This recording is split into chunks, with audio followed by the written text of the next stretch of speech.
Shalom Alekim Bapak Ibu Saudara-saudari yang dikasihi di dalam Tuhan. Bersyukur kita bisa berjumpa di dalam pembelajaran firman Tuhan. Sebelumnya kita berdoa. Bapa, dalam nama Tuhan Yesus, terima kasih untuk waktu ini. Sebentar kami akan belajar firman-Mu. Roh Kudus, tolong kami supaya kami bisa memahami kebenaran firman-Mu ya Bapa. Dalam nama Tuhan Yesus, haleluya, amin.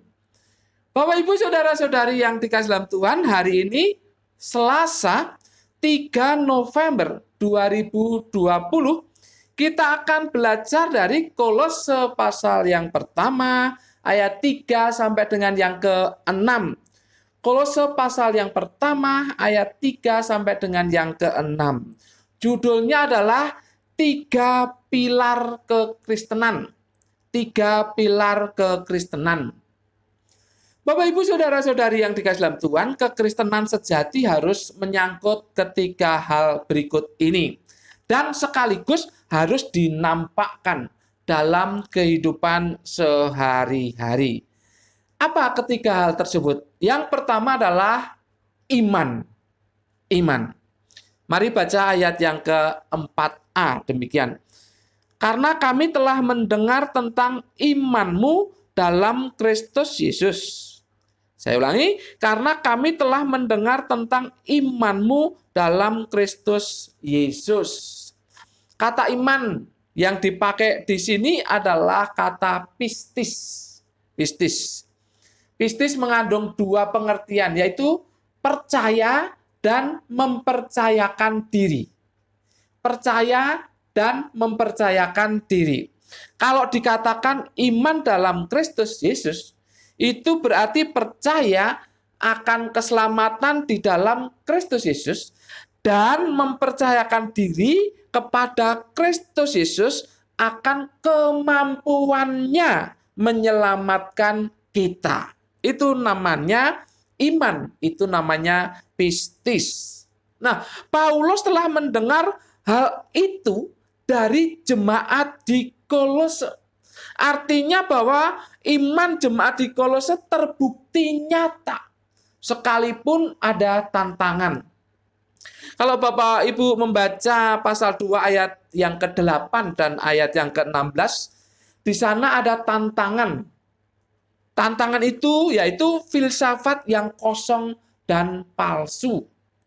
Yang ajaran-ajarannya meliputi tentang sunat, tentang makanan dan minuman, tentang hari-hari raya, tentang silsilah, bahkan juga tentang penyembahan kepada malaikat. Itu tantangan yang dihadapi oleh jemaat Kolose. Tetapi jemaat Kolose tetap beriman secara benar di dalam Kristus Yesus.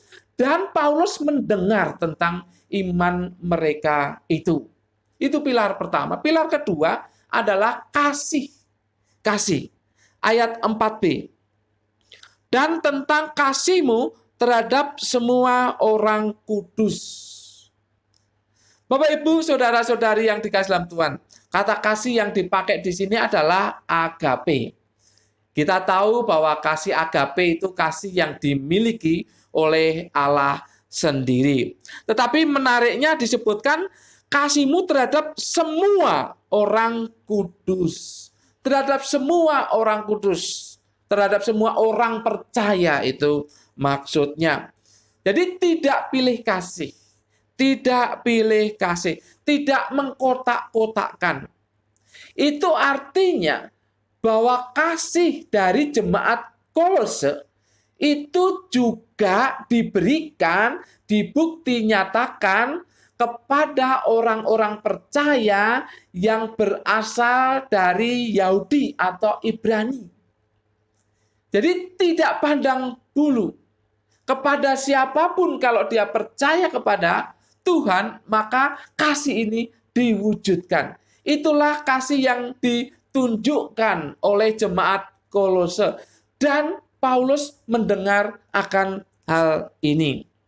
Pilar yang ketiga adalah pengharapan. Pengharapan orang percaya itu apa? Pengharapan orang percaya itu adalah keselamatan atau hidup kekal. Pengharapan orang percaya itu adalah tentang kedatangan Kristus yang kedua kali. Pengharapan orang percaya adalah mengenai kebangkitan tubuh. Pengharapan orang percaya adalah mengenai kekuatan dan penyertaan Tuhan pada saat berada di dunia ini.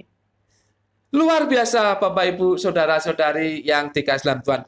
Jemaat Kolose sudah membuktikan diri sebagai orang yang berpengharapan.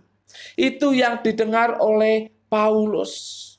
Mereka berharap akan penyertaan dan kekuatan dari Tuhan saat mereka masih hidup di dunia ini. Dan untuk nanti mereka berharap keselamatan hidup kekal, kedatangan Kristus yang kedua kali dan kebangkitan tubuh. Mereka tetap hidup dalam pengharapan, sekalipun masalah tantangan mereka hadapi. Bapak Ibu Saudara-saudari yang dikasihi dalam Tuhan, bagaimana dengan iman Anda? Bagaimana dengan iman Anda? Apakah teruji? Situasi seringkali mendesak kita untuk tidak beriman lagi. Makanya saya tanyakan, bagaimana dengan iman Anda? Ketika menghadapi tantangan-tantangan yang ada, filsafat-filsafat, ajaran-ajaran yang lain, bahkan praktek kehidupan di luar kekristenan. Bagaimana iman Anda? Apakah teruji? Bagaimana dengan kasih Anda?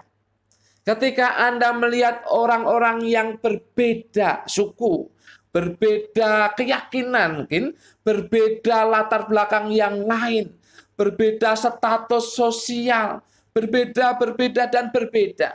Bagaimana kasih Anda? Apakah tetap diwujudkan atau tidak? Atau masih dalam wacana?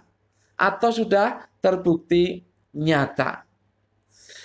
Bagaimana dengan pengharapan Anda? Situasi yang sekarang ini membuat banyak orang putus asa. Dan kita turut mengalami situasi yang semacam ini. Mungkin dari Anda ada yang terpuruk.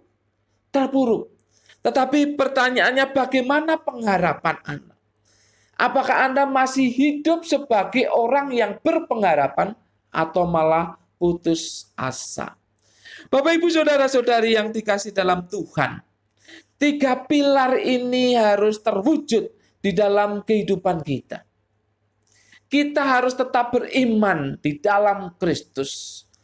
Apapun tantangannya, bagaimanapun pencobaan yang kita hadapi, kita harus tetap beriman kepada Kristus Yesus. Kita harus tetap menunjukkan kasih yang nyata. Perbedaan apapun tidak akan menghalangi kasih kita kepada orang-orang yang membutuhkannya. Dan kita harus menunjukkan kasih itu kepada mereka. Dan kita harus hidup sebagai orang yang berpengharapan. Jangan putus asa, jangan stres, jangan depresi di dalam menghadapi situasi sekarang ini. Kita harus tetap hidup sebagai orang yang berpengharapan.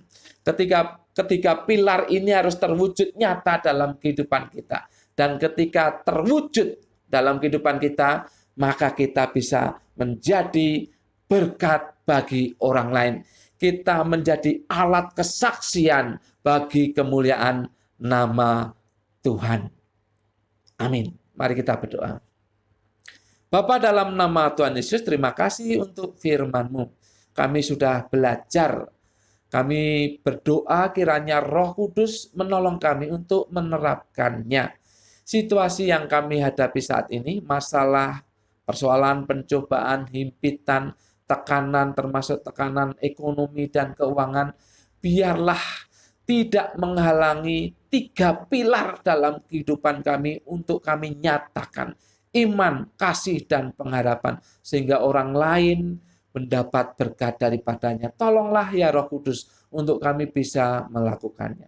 Dalam nama Tuhan Yesus, Kami berdoa dan mengucap syukur. Semua yang percaya katakan amin. Tuhan memberkati Bapak Ibu, saudara-saudari senantiasa.